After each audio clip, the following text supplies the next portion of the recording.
हिंदी कहानी revision class Hindi की गद्य विधाएं हम पढ़ रहे हैं और प्रैक्टिस करने के लिए टीजीटी पीजीटी या फिर यूजीसी नेट हम यहाँ पर रेडी हैं। तो आपको बिल्कुल भी स्किप नहीं करना है। 60% आपको यहाँ पर देखने को मिलेंगे और साथ में आपको जहाँ पर ज़रूरत होगी उस व्याख्या को भी देखेंगे। तो पूरी क्लास ज़रूर देख लेना, क्योंकि यहाँ से आपका पूरा एक टॉपिक क्लियर हो जाएगा। हिंदी कहानी में सबसे पहले हमारा क्वेश्चन आता है, इंदुमती कहानी के लेखक कौन है? इंदुमती कहानी किसकी है? तो यहाँ पर हमारा करेक्ट आंसर हो जाएगा किशोरी लाल गोस्वामी। किशोरी लाल गोस्वामी जी की एक कहानी है जिसे शुक्ल जी ने प्रथम कहानी का दर्जा दिया है, ये भी याद रखना। और ये 1900 ईस्वी में सरस्वती पत्रिका में प्रकाशित हुई थी। मास्टर भगवान दास यानी कि लाला भगवान दास की एक हमें कहानी मिलती है जिसका नाम है प्लेग की चुड़ैल, ठीक है, जो प्रसिद्ध है। और आचार्य रामचंद्र शुक्ल जी की उसी वक्त की जो कहानी है, इसे भी कुछ विद्वानों के द्वारा प्रथम कहानी का माना गया है। वो है 11 वर्ष का समय, ठीक है, याद रखना है। दुलाई वाली किस विधा की रचना है? तो यहाँ पर आपको ध्यान देना है, ये कहानी है दुलाई वाली और ये किसके द्वारा लिखी गई है? तो बंग महिला के द्वारा लिखी गई है, जो कि हिंदी की पहली महिला कहानी लेखिका मानी जाती हैं। और बंग महिला ने इस कहानी को 1907 ईस्वी में सरस्वती में प्रकाशित करवाया था। नेक्स्ट है, अपने जीवन काल में सिर्फ 3 कहानियों की रचना करके हिंदी कथा साहित्य में अपनी अमिट पहचान बना लेने वाले रचनाकार का क्या नाम है? तो केवल और केवल 3 ही कहानियों की रचना की थी और हिंदी कहानी में क्या हो गए? कहानी के लिए प्रसिद्ध हो गए। तो ऐसे रचनाकार का नाम है चंद्रधर शर्मा गुलेरी। इनकी तीनों कहानियों को आपको याद रखना है। गुलेरी जी की 3 कहानियाँ हैं। उसने कहा था बुद्धू का कांटा और सुखमय जीवन। इनकी रचना इन्होंने की और ये पहचान इनकी हिंदी कहानी के रूप में विख्यात हो गई। चंद्रधर शर्मा गुलेरी की जो कहानी है उसने कहा था ये 1915 ईस्वी में सरस्वती पत्रिका में प्रकाशित हुई थी, जो कि हिंदी की सर्वश्रेष्ठ कहानी मानी जाती है। प्रथम महायुद्ध की पृष्ठभूमि पर लिखी गई ये कहानी रचना शिल्प की दृष्टि से बेजोड़ है। इसके अलावा हम बात करें तो अज्ञे जी की कहानियां यहाँ पर दे रखी हैं। कड़ियां, अमर वल्लरी, खितीन बाबू, रोज, इसके बाद है रेल की सीटी, हरसिंगार, शरणार्थी, मैना, सिग्नलर, गैंग्रीन, गैंग्रीन को ही हम रोज के नाम से भी जानते हैं, हजामत का साबुन और पठार का धीरज। ये कहानी आपको याद रख लेनी है, ये अज्ञे जी की हैं। इसके अलावा विपतगा, कोठरी की बात, जयदोल, अमर वल्लरी, ये तेरे प्रतिरूप और परंपरा, ये अज्ञे जी के कहानी संग्रह हैं। तो इसमें अज्ञे का नाम आया है इसलिए अज्ञे की कहानियां अलग हैं और ये कहानी संग्रह हैं, दोनों को याद रख लेना। ठीक है, अमर वल्लरी इनका क्या है? कहानी भी है और ये कहानी संग्रह भी है। नेक्स्ट है हमारा क्वेश्चन यहाँ पर, निम्नलिखित में से किस कहानी के लेखक प्रेमचंद नहीं है? आपको ये बाद में मुझे ज़रूर बताना है कमेंट में कि कितने पर्सन हैं आपके सही हो रहे हैं इसमें से, क्योंकि आज का जो ये प्रैक्टिस सेट है बहुत ज़्यादा टफ तो नहीं है, है ना? ईज़ी भी नहीं है, लेकिन कई बार ऐसा होता है ना, पेपर ईज़ी भी आ जाता है लेकिन बच्चे फिर भी गलत कर देते हैं, क्योंकि वो ईज़ी प्रश्नों को छोड़ देते हैं और ज़्यादा डीप में पढ़ते चले जाते हैं। तो इसीलिए यहाँ पर नॉर्मल प्रश्न आज आपके लिए लेकर के आए हैं लेकिन इम्पोर्टेंट हैं। इनमें से किस कहानी के लेखक प्रेमचंद नहीं है? बड़े घर की बेटी, मिस पद्मा, ठाकुर का कुआँ या छोटा जादूगर? तो छोटा जादूगर ये प्रेमचंद जी की कहानी नहीं है, बल्कि ये प्रसाद जी की कहानी है, ठीक है? जयशंकर प्रसाद जी ने लिखी है छोटा जादूगर को। सफेद कौआ और मृत्यु की ओर कहानी के लेखक कौन है? सफेद कौआ और मृत्यु की ओर ये कहानी किसकी है? 2 कहानियाँ अलग-अलग हैं ये। और ये जो कहानी है, ये दोनों की दोनों मंजुल भगत के द्वारा लिखी गई हैं, ठीक है? सफेद कौआ और मृत्यु की ओर। इसके अलावा इनकी जो कहानियाँ मिलती हैं वो दुनिया का कायदा, डैफोडिल जल रहे हैं, ठीक है? ये भी कहानी खूब पूछी जाती है, डैफोडिल जल रहे हैं। नई कहानी आंदोलन के प्रमुख कहानीकार कौन है? नई कहानी आंदोलन के प्रमुख कहानीकार कौन है? ये सब मैं आपको डिटेल में पढ़ा चुकी हूँ। अगर आपने क्लासेस नहीं देखी है ना, तो चाहे आप कॉन्सेप्ट क्लियर करना चाहते हो, चाहे आप रिवीजन के दौर में हो, टीजीटी, पीजीटी की तैयारी कर रहे हो, तो काफ़ी अच्छे नोट से मैंने रिवीजन पूरा करवाया है, वन लाइनर के माध्यम से। प्लेलिस्ट बनी हुई है, हिंदी साहित्य पूरा फुल फ्री कोर्स, ठीक है? आप जाकर के उसको चेक कर लेना, ये सब आपको क्लियर हो जाएँगे जितने भी पॉइंट हैं। यहाँ पर हमारा सही आंसर क्या हो जाएगा? मोहन राकेश। ये नई कहानी आंदोलन के प्रमुख कहानीकार माने जाते हैं, जबकि जैनेंद्र यशपाल और ईलाचंद्र जोशी, तीनों की हम बात करें तो ये मनोविश्लेषणात्मक कवि कहे जाते हैं। नेक्स्ट है, निर्मल वर्मा का चर्चित कहानी संग्रह इनमें से कौन-सा है? निर्मल वर्मा का चर्चित कहानी संग्रह भी मिलता है इनका परिंदे नाम से, और परिंदे नाम से इनकी कहानी भी मिलती है, जिसे नामवर सिंह ने प्रथम कहानी का दर्जा दिया है, ये भी आपको याद रखना पड़ेगा, ठीक है? परिंदे कहानी है, आगे है परिंदे बीच बहस में पिछली गर्मियों में, ये निर्मल वर्मा द्वारा लिखे गए कहानी संग्रह हैं, जबकि इनकी लंदन की रात और कुत्ते की मौत दोनों प्रमुख कहानियाँ हैं। इसमें जो बंजर दे रखी है, बंजर ये दिनेश पालीवाल की कहानी है और तलाश कमलेश्वर की चर्चित कहानी है। नेक्स्ट है हमारा क्वेश्चन, शेखर जोशी की रचना इनमें से कौन-सी है? शेखर जोशी की कहानी इनमें से कौन-सी है? तो मकान हत्यारे या कोशिका गठवार। तो आपने देखा होगा ये यूजीसी नेट के सिलेबस में भी लगती है। कोशिका गठवार जो कि शेखर जोशी की कहानी है। नेक्स्ट है यहाँ पर दामुल का कैदी, इसके लेखक कौन है? दामुल का कैदी के लेखक कौन है? आप पॉज़ करके अपने आंसर ज़रूर लगाइएगा और मुझे कमेंट में ज़रूर बताना, ठीक है? आगे यहाँ पर हमारा सही आंसर क्या हो जाएगा? दामुल का कैदी के लेखक कौन है? तो ये मुंशी प्रेमचंद की कहानी है दामुल का कैदी, जिन्होंने 300 प्लस कहानियाँ लिखी थी, जो इनके 8 भागों में प्रकाशित हुई थी मानसरोवर में, ठीक है? और मानसरोवर की सभी कहानियाँ ये भी मैं डिटेल में पढ़ा चुकी हूँ, अगर आपने नहीं देखा है ना तो देख लेना और टेलीग्राम पर सभी की प्लेलिस्ट भी आपको मिल जाएगी। प्रेमचंद द्वारा लिखी गई कहानियाँ कौन-सी हैं? तो ये दामल का कैदी, पंच परमेश्वर, बूढ़ी काकी, मंत्र, ईदगाह, शतरंज के खिलाड़ी, सवा सेर गेहूँ, आत्माराम, ठाकुर का कुआँ, पूस की रात, नमक का दरोगा, कफन, अलगोजा और आप बीती। दामल का कैदी प्रेमचंद की प्रारंभिक कहानी है। इसमें लोक वार्ताओं का प्रभाव है।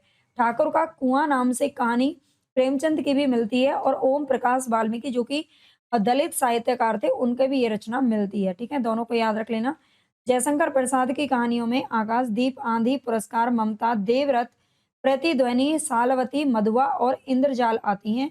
जबकि सुदर्शन द्वारा लिखी गई जो प्रसिद्ध कहानियाँ हैं, वो है हार की जीत, दो मित्र, कवि की स्त्री, प्रेम तरु, पत्थरों का सौदागर, कमल की बेटी और तीर्थ यात्रा। ठीक है, ये सुदर्शन के द्वारा लिखी गई हैं। नेक्स्ट नाम आता है यहाँ पर यशपाल जी का। यशपाल की कहानियाँ हैं परहा, आदमी और खच्चर, फूलों का कुर्ता, पिंजरे की उड़ान, सच बोलने की भूल। ठीक है, ये सभी यशपाल जी की कहानियाँ हैं। नेक्स्ट है हमारा क्वेश्चन यहाँ पर, जैनेन्द्र का पहला कहानी संग्रह कब प्रकाशित हुआ था? जैनेन्द्र का पहला कहानी संग्रह कब प्रकाशित हुआ था? तो यहाँ पर हमारा करेक्ट आंसर, ये इनका पहला कहानी संग्रह कौन-सा था? तो ये था फांसी। जैनेन्द्र ने क्या लिखा था? फांसी लिखा था। और ये फांसी किसके जीवन ये कब प्रकाशित हुआ था? तो 1929 ईस्वी में इसका प्रकाशन वर्ष आता है, ठीक है? 1929 ईस्वी याद रखना। इसके अलावा इनके बारे में बात करें तो फांसी 1929 में आया। फ्रायड के मनोविश्लेषणात्मक सिद्धांत से प्रभावित कथाकार जैनेन्द्र ने जानवी, पत्नी, मास्टर साहब, परख की रात, ध्रुव यात्रा, ग्रामोफोन का रिकॉर्ड, पाजेब, एक दिन, नीलम देश की राजकन्या और वातायन, ये सभी कहानी भी लिखी हैं, इनका याद रखना। पाल गोमरा का स्कूटर कहानी के लेखक कौन है? पाल गोमरा का स्कूटर कहानी के लेखक कौन है? तो यहाँ पर हमारा सही आंसर हो जाएगा उदय प्रकाश, ठीक है?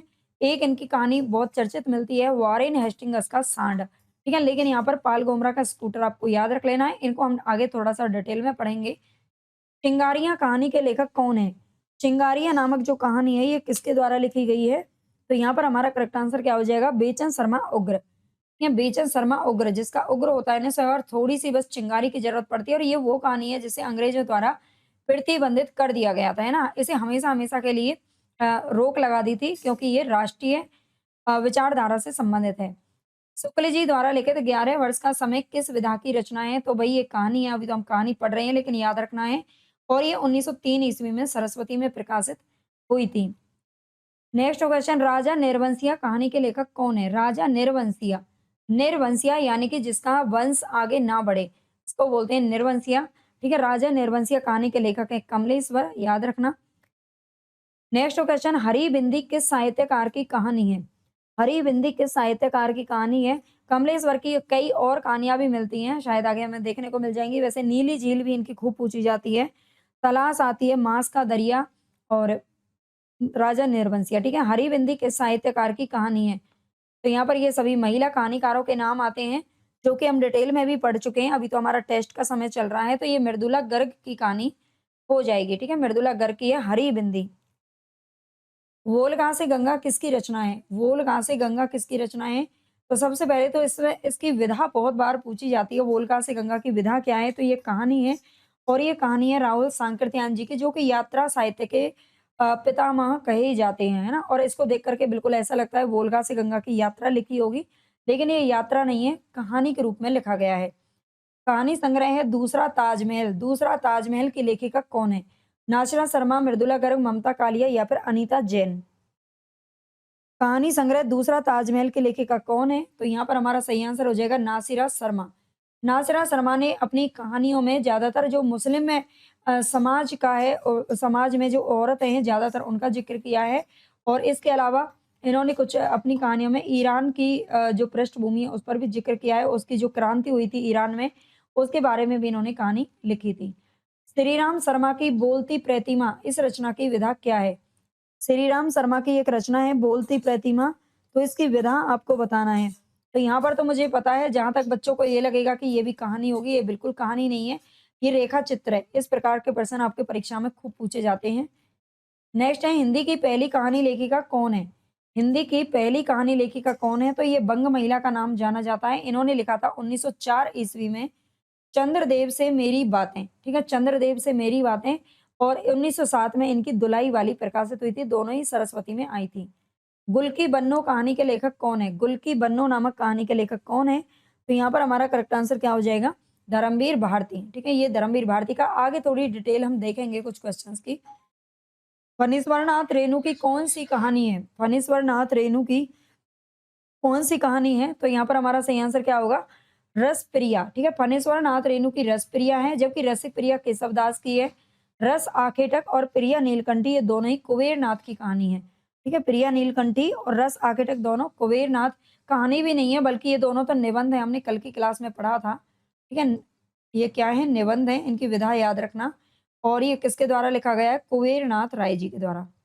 आपने कल की अगर निबंध की क्लास नहीं देखी होगी ना, तो समझ लीजिए आप बहुत कुछ मिस कर रहे हो, क्योंकि बहुत ही डिटेल में मैंने क्लास करवाई थी।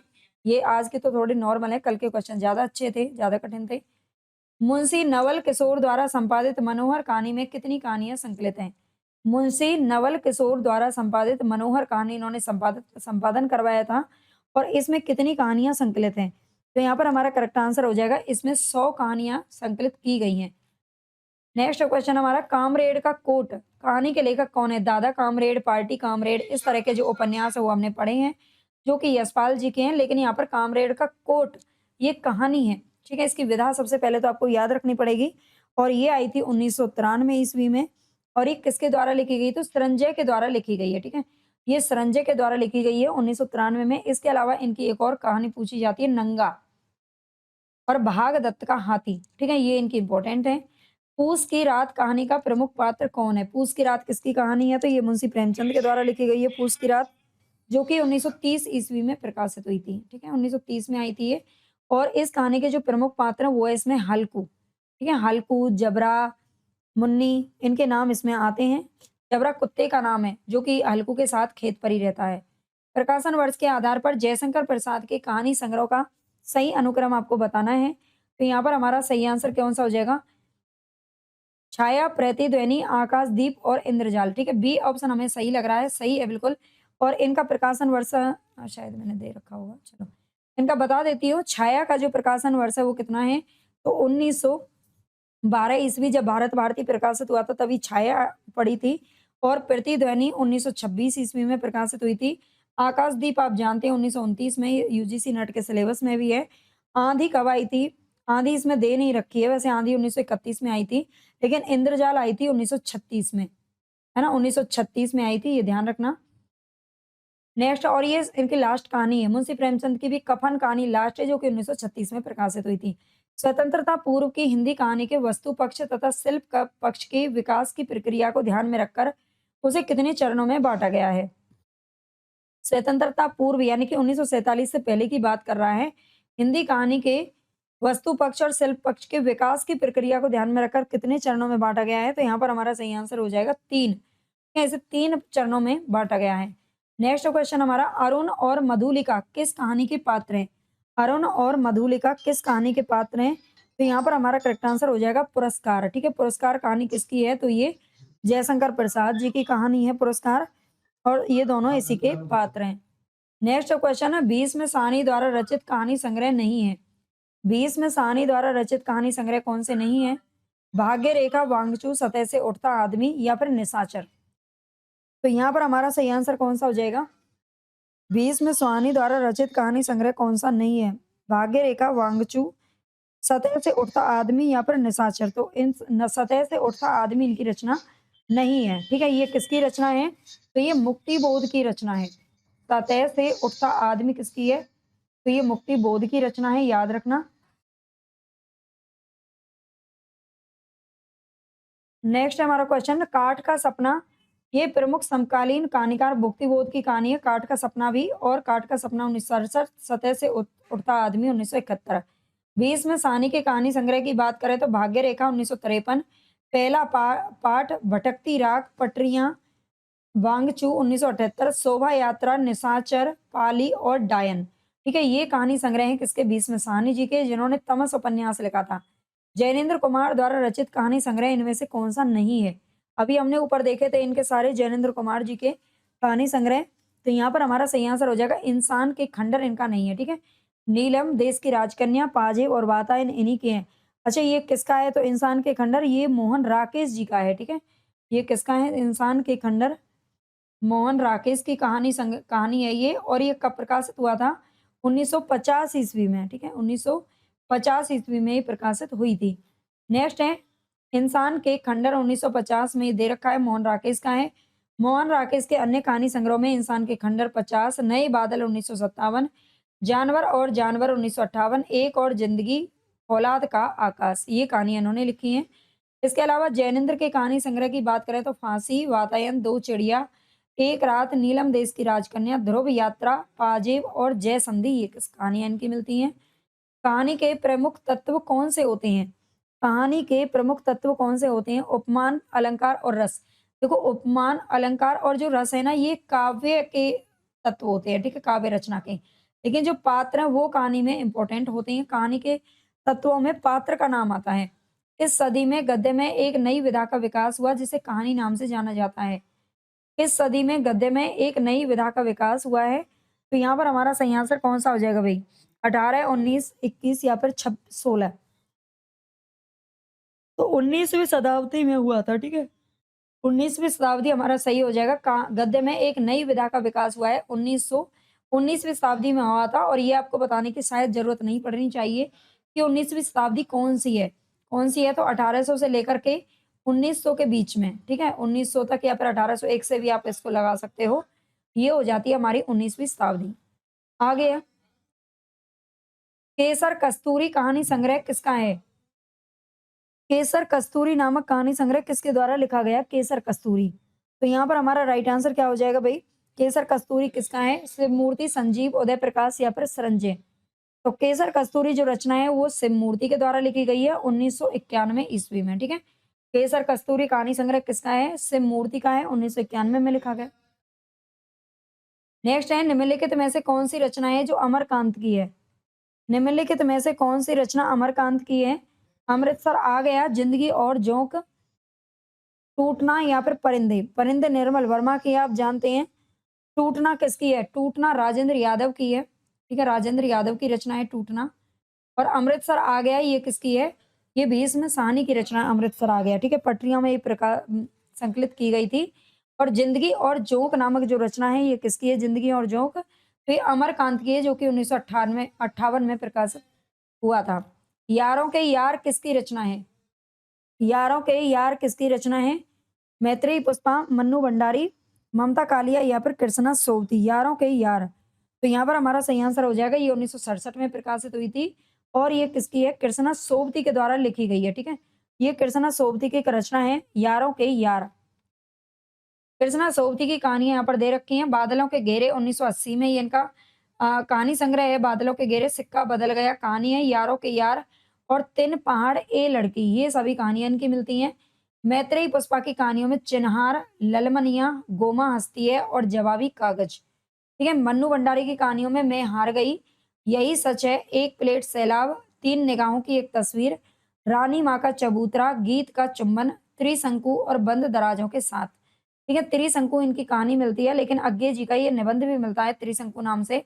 ममता कालिया की कहानियां हैं छुटकारा 1969, सीट नंबर 6 1978 में, एक अदद औरत, प्रति दिन उसका यौवन, बोलने वाली औरत 2000 ईस्वी, जांच अभी जारी है और मुखौटा। अगर आपको क्लास अच्छी लग रही है तो प्लीज चैनल को सब्सक्राइब जरूर कर लेना। जो बच्चे नए हों बहुत सारे नए बच्चे आते हैं डेली क्लासेस में लेकिन सब्सक्राइब नहीं करते हैं, है ना? अगर आप आगे से अब सब्सक्राइब नहीं करोगे, यूट्यूब का रूल आ गया, अगर आप क्लासेस देखना चाहते हो, तो आपको रेगुलर देखना भी पड़ेगा और सब्सक्राइब भी करना पड़ेगा, अदरवाइज़ आपके पास ये क्लासेस दोबारा नहीं मिलेगी, ठीक है? तो ज़रूर देख लीजिए, ज़रूर कर लीजिए। कमेंट भी कर देना, हाइप कर देना। देखिए आपको हमें क्लास तैयार करने में कम से कम 4-5 घंटे लगते हैं, लेकिन आपको ये सारे काम करने में कमेंट, हाइप, है ना? और सब्सक्राइब, लाइक ये सब करने में आपको केवल 1 या 2 सेकंड का समय लगेगा, है ना? अगर आप करते हो तो। इनमें से नई कहानी आंदोलन के साथ कौन कहानीकार नहीं जुड़ा हुआ था? नई कहानी आंदोलन के साथ में कौन-सा कहानीकार नहीं जुड़ा हुआ है? तो मोहन राकेश, कमलेश्वर और राजेंद्र यादव इससे जुड़े हुए हैं, लेकिन ज्ञान रंजन इससे नहीं जुड़े हैं, ठीक है? ज्ञान रंजन की अगर बात करें तो ये कहानी से आंदोलन के प्रवर्तक हैं, ठीक है? कहानी से जुड़े हुए हैं ज्ञान रंजन, याद रखना। आगे है हमारा ज्ञान रंजन कहानी से जुड़े हुए हैं, ठीक है? नेक्स्ट है, नई कहानी आंदोलन 1955-56 के लगभग चला। मोहन राकेश, कमलेश्वर, राजेंद्र यादव इसके प्रमुख नायक थे, जबकि कहानी आंदोलन 1960 और 62 के आसपास चला। इसके प्रवर्तक थे डॉक्टर गंगा प्रसाद विमल और ज्ञान रंजन, दूधनाथ सिंह, रविंद्र कालिया, सुधा अरोड़ा। ये सभी इसी आंदोलन के प्रमुख कहानीकार माने जाते हैं। सूखा तथा अन्य कहानियां के कहानीकार कौन है? सूखा तथा अन्य कहानियां, ये रचना किसकी है? तो यहाँ पर हमारा सही आंसर क्या हो जाएगा? निर्मल वर्मा, ठीक है? निर्मल, निर्मल वर्मा, सूखा तथा अन्य कहानियाँ, सूखा पड़ गई है ना? तो यहाँ पर हमारा सही आंसर क्या हो जाएगा? निर्मल, निर्मल यानी कि पवित्र, पानी कैसा होता है? पवित्र, लेकिन पानी नहीं बरसा तो क्या पड़ेगी? सूखा, है ना? सूखा तथा अन्य कहानियाँ ये 1995 ईस्वी में प्रकाशित हुआ था। इनके थोड़े से डिटेल देख लेते हैं। निर्मल वर्मा की कहानी संग्रह है जलती झाड़ी 1965, पिछली गर्मियों में, बीच बहस में, कौवे और काला पानी, सूखा तथा अन्य कहानियां और परिंदे। इसके बाद उदय प्रकाश के कहानी संग्रह में मिलती हैं दरियाई घोड़ा, तिरिच 1989 और अंत में प्रार्थना, पाल गोमरा का स्कूटर 97 में, पीली छतरी वाली लड़की 2001, दत्तात्रेय का दुख 2002, मोहनदास 2010। अगर आपको इनकी क्लास की पीडीएफ चाहिए ना तो आप टेलीग्राम चैनल ज्वाइन कर लेना, कमेंट बॉक्स में लिंक मिलेगी आपको।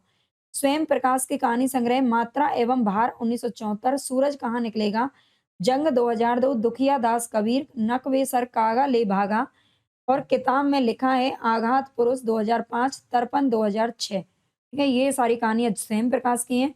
अखिलेश के कहानी संग्रह में आदमी नहीं टूटता, मुक्ति, सांपग्रस्त और अंधेरा। नेक्स्ट है हमारा 37वां क्वेश्चन, यहाँ पर आदमी नहीं टूटता के रचनाकार कौन है? ये तो हमने अभी देखा है। आदमी नहीं टूटता ये किसका है? अखिलेश की कहानी है, ठीक है? आदमी नहीं टूटता अखिलेश की कहानी है।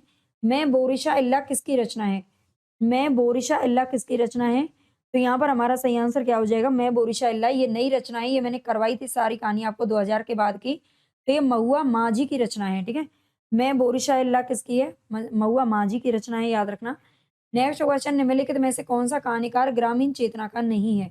इनमें से कौन सा कहानीकार है जो ग्रामीण चेतना से संबंधित नहीं है, बल्कि ये पाश्चात्य कहानियों से संबंधित रखता है, ठीक है? तो यहाँ पर हमारा करेक्ट आंसर क्या हो जाएगा? निर्मल वर्मा, ठीक है? निर्मल वर्मा ग्रामीण चेतना से संबंधित नहीं है, जबकि मार्कंडे, विवेक किरार, शिवप्रसाद सिंह है। निर्मल वर्मा पाश्चात्य परंपरा के कहानीकार या उपन्यासकार माने जाते हैं। इनकी कहानियों में रोमानी रुचि से प्रभावित है। निर्मल वर्मा अवसाद, निराशा, अलगाव, बोध, संतरास भाव, मन की अंधकार भरी गुफाओं में भटकने वाली चेतना के उपन्यासकार हैं। जबकि मार्कंडे, देखो ग्रामीण चेतना के जो भी लोग हैं ना, वो बड़े ही क्या होते हैं? शांत होते हैं, बहुत शांत होते हैं, बहुत मतलब कहीं न कहीं अपने आप में संतुष्ट होते हैं। लेकिन जो इस तरह के पाश्चात्य से संबंधित होते हैं ना, वो ज़िंदगी में निराश ही रहते हैं, आगे मतलब पैसे के पीछे या फिर किसी चीज़ के पीछे भागते ही रहते हैं, है ना? तो वो क्या होते हैं, कहीं न कहीं मन की अंधकार भरी गुफाओं में भटकने वाले ही होते हैं, है ना? तो उसी तरह से निर्मल वर्मा जी हैं। आगे एक छोटा-सा मज़ाक नामक कहानी किसके द्वारा लिखित है? एक छोटा-सा मज़ाक ये कहानी है और ये किसके द्वारा लिखी गई है? अंतोन चेखव के द्वारा लिखी गई है, ठीक है? अंतोन चेखव के द्वारा लिखी गई है और ये एक रूसी साहित्यकार थे। अंतोन चेखव नाम से ही पता चल रहा है ना? ये एक रूसी साहित्यकार थे, याद कर लेना। कर्म नासा की हार किसका कहानी संग्रह है? कर्म नासा की हार किसका कहानी संग्रह है? तो यहाँ पर हमारा करेक्ट आंसर हो जाएगा शिव प्रसाद सिंह। ठीक है, कर्म नासा की हार किसने लिखा है? शिव प्रसाद सिंह ने लिखा है। इनकी रचनाओं को देख लेते हैं। आर पार की माला 1955, कर्म नासा की हार 1958, इन्हें भी इंतजार है 61, मुर्दासराय 1966। ज्ञान रंजन के कहानी संग्रह यहाँ पर दे रखे हैं। फेंस के इधर उधर पूछा जाता है। सुबह का डर, आदमी नामा, नई तारीख, कल की फटे हाल कहानियां, सदी का सबसे बड़ा आदमी इन्होंने लिखा ज्ञान रंजन ने। मार्कंडे के कहानी संग्रह में पान फूल पूछा जाता है। पत्थर और परछाइयां, महुए का पेड़, हंसा जाई अकेला, भूदान या गोदान उपन्यास तो आप जानते हैं प्रेमचंद जी का है। भूदान कहानी किसकी है? ये मार्कंडे जी की है। और माही बीच के लोग 1975। इसके बाद धर्मवीर भारती के कहानी संग्रह में देखने को मिलते हैं। मुर्दों का गांव 1946, स्वर्ग और पृथ्वी, चांद और टूटे हुए लोग, बंद गली का आखिरी मकान। ठीक है, ये सभी धर्मवीर भारती जी के हैं। कितना बड़ा झूठ कहानी की लेखिका कौन है? कितना बड़ा झूठ कहानी की लेखिका कौन है? तो यहाँ पर हमारा सही आंसर क्या हो जाएगा? ऊषा प्रियमवदा, मन्नू भंडारी, अ, कृष्णा सोबती या फिर शिवानी। तो कितना बड़ा झूठ, ये ऊषा प्रियमवदा की कहानी है, याद रखना। ठीक है, किसकी है ये? ऊषा प्रियमवदा की है। कितना बड़ा झूठ बोलोगे सुबह ही सुबह, है ना। मन्नू भंडारी के प्रमुख कहानी संग्रह यहाँ पर दे रखे हैं, ऊपर हमने पढ़ लिया। ऊषा प्रियमवदा के हैं जिंदगी और गुलाब के फूल, फिर बसंत आया, एक कोई दूसरा, कितना बड़ा झूठ। ठीक है, ये ऊषा प्रियमवदा के हैं। शिवानी के कहानी संग्रह में लाल हवेली, पुष्पहार, अपराधिनी, रथ्या, स्वयं सिद्धा, रति विलाप और पुष्पहार मिलते हैं। नेक्स्ट है, इनमें से कौन सी कृति है जो कि प्रतिबंधित रही है? भारत भारती, बंदनी, झांसी की रानी या फिर चिंगारियां। तो ये भारत भारती तो आप जानते हैं मैथिली शरण गुप्त के द्वारा लिखी गई है। इसको कुछ समय के लिए प्रतिबंधित जरूर किया था, रोक लगा दी थी, लेकिन बाद में इस पर जब ये मतलब साबित हो गया था कि इसमें ऐसा कुछ नहीं है, इसमें मैथिली शरण गुप्त ने बड़ी ही चालाकी से व्यंग्य किया है, अंग्रेजों पर सीधा सीधा नहीं किया। इसको हमने डिटेल में पढ़ा था, है ना, क्योंकि हम यूजीसी नेट की तैयारी भी कर रहे हैं, साथ साथ क्रैश कोर्स भी हमारा चल रहा है। केवल 499 रुपए में आपको पेपर फर्स्ट और यूजीसी नेट हिंदी दोनों ही कंप्लीट मिल रहे हैं, दोनों का क्रैश कोर्स मिल रहा है। अगर आप 1 महीने में इनको पढ़ भी लेते हैं ना, तो भी आप पेपर को निकाल पाओगे, अगर अच्छे से पढ़ोगे तो, है ना। तो आप चाहें तो जुड़ सकते हैं, एप्लीकेशन की लिंक, एप्लीकेशन आप डाउनलोड कर लेना। और भारत भारती को हमने बहुत डिटेल में पढ़ा था, लेकिन यहाँ पर ये वाला आंसर सही नहीं होगा, चिंगारियाँ सही हो जाएगा। ठीक है, क्योंकि चिंगारियों को जब प्रतिबंधित किया गया तो इसको मतलब हटाया नहीं गया। ठीक है, इसे जब्त कर लिया गया था। और ये 1928 में क्या हुआ था, ब्रिटिश सरकार ने इसे जब्त किया था, ये भी ध्यान रखना। ठीक है, आगे हमारा क्वेश्चन, लाक्षागृह कहानी संग्रह किस कथा लेखिका का है? लाक्षागृह नामक कहानी संग्रह किसका है? तो यहाँ पर हमारा करेक्ट आंसर क्या होगा? लाक्षागृह चित्रा मुदगल। ठीक है, चित्रा मुदगल जी का कहानी संग्रह है लाक्षागृह। चित्रा मुदगल की कहानी संग्रह यहाँ पर दे रखे हैं। जहर ठहरा हुआ, लाक्षागृह, अपनी वापसी, इस हमाम में। आप प्रकाशन वर्ष खुद से पढ़ लेना। ठीक है, पीडीएफ में इसकी बाद में दे दूंगी। जगदम्बा बाबू गांव आ रहे हैं, जिनावर, भूख और लपटें। ठीक है, ये सभी चित्रा मुदगल के कहानी संग्रह और बहुत ही इंपॉर्टेंट है, यहाँ से बहुत प्रश्न आते हैं। राजी सेठ के कहानी संग्रह में अंधे मोड़ से आगे, तीसरी हवेली, यात्रा मुक्त, दूसरे देश काल में, यह कहानी नहीं, गमे हयात ने मारा। ठीक है, ये राजी सेठ के हैं। इसके अलावा मैत्री पुष्पा के कहानी संग्रह में चिन्हार, ललमनिया, गोमा हस्ती है और जवाबी कागज भी इन्हीं का है, अभी हमने पीछे देखा था। ममता कालिया के कहानी संग्रह में छुटकारा, सीट नंबर 6, एक अदद औरत, प्रतिदिन, उसका यौवन, बोलने वाली औरत, मुखौटा। कमलेश्वर द्वारा रचित कहानी नहीं है। कमलेश्वर के द्वारा रचित कहानी कौन सी नहीं है? तो यहाँ पर हम 58 में हमारा सही आंसर क्या हो जाएगा? कमलेश्वर की इनमें से कौन सी कहानी नहीं है? तो एक और जिंदगी। ठीक है, एक और जिंदगी इनके द्वारा कहानी नहीं लिखी गई है। एक और जिंदगी ये किसकी है? मोहन राकेश की कहानी है एक और जिंदगी। इनको आप पढ़ लेना। राजा निर्वंशिया 1957 में प्रकाशित हुआ था। कस्बे का आदमी, खोई हुई दिशाएं, मांस का दरिया, बयान, आजादी मुबारक। ठीक है, ये कमलेश्वर जी की कहानियां हैं। जबकि इंसान के खंडर 1950, नए बादल 57, जानवर और जानवर, एक और जिंदगी 1961 में प्रकाशित हुआ था। फौलाद का आकाश, ये मोहन राकेश जी के हैं। निम्नलिखित में से कौन सा कहानी संग्रह है जो प्रेमचंद का नहीं है? यहाँ पर हम 61 क्वेश्चन देखेंगे, तो स्किप मत करना। अगर आपने वीडियो को तो जरूर कर देना। आप इसी तरह से डेली रिवीजन करना चाहते हैं या फिर वन लाइनर तौर पर भी, और कंटेंट भी मैंने पूरा करवाया है ना। काफी अच्छी आपकी तैयारी हो सकती है अगर आप इस मतलब यहाँ रुकते हैं तो, है ना, और भाग जाते तो कुछ कह ही नहीं सकते। आपको हिंदी साहित्य के नोट्स चाहिए तो भी आप मुझे संपर्क कर सकते हो। ठीक है, आप टेलीग्राम पर या फिर ये नंबर है, इस नंबर पर आप संपर्क कर सकते हो। 91 ये वाला नंबर है। ठीक है, इस पर आप कमेंट कर देना कि आपको नोट्स चाहिए तो, या पीडीएफ के, और आपको आगे जानकारी मिल जाएगी। प्रेमचंद का नहीं है। कौन सा कहानी संग्रह है जो प्रेमचंद का नहीं है? तो मोहब्बत की राहें इनका नहीं है। ठीक है, मोहब्बत की राहें इनका नहीं है, ये याद रखना। फिर ये किसके द्वारा लिखा गया है मोहब्बत की राहें? ये भैरव प्रसाद गुप्त का है, ठीक है, भैरव प्रसाद गुप्त का है। नेक्स्ट है, निम्नलिखित में से कौन-सी कहानी है जो राजी सेठ की नहीं है? कौन-सी कहानी राजी सेठ की नहीं है? तो समानांतर चलते हुए अपने दायरे गलत होता पंचतंत्र इन्हीं के है, लेकिन जाह्नवी आप जानते हो जैनेंद्र की कहानी है। नेक्स्ट है, इनमें से कौन-सी कहानी है जो शिशु संवेदना से संबंधित नहीं है? तो नादान दोस्त, चोरी और कजाकी इन्हीं से संबंधित हैं, लेकिन 2 सखियाँ इनकी कहानी 2 सखियाँ आप जानते हैं किसके द्वारा लिखी गई है? प्रेमचंद के द्वारा लिखी गई है, जो कि किससे संबंधित नहीं है? शिशु संवेदना से संबंधित नहीं है। तो यहाँ पर हमारी ये क्लास समाप्त हुई, है ना? उम्मीद करती हूँ कि आपको काफ़ी अच्छी लगी होगी, आपके लिए यूज़फुल रहेगी। अगर अच्छी लगी हो तो भाई like, subscribe, share, hype, comment सब कुछ ज़रूर करके जाना, ठीक है? अगर आप ईमानदार बच्चे हो ना तो कर ही दोगे, क्योंकि कहते हैं ना, नेकी कर और दरिया में डाल, है ना? लेकिन ये ऐसा नहीं है, आप लोग सपोर्ट करते हो तो हमें भी अच्छा लगता है और हम भी आपको फिर सपोर्ट करते हैं। चलिए ठीक है।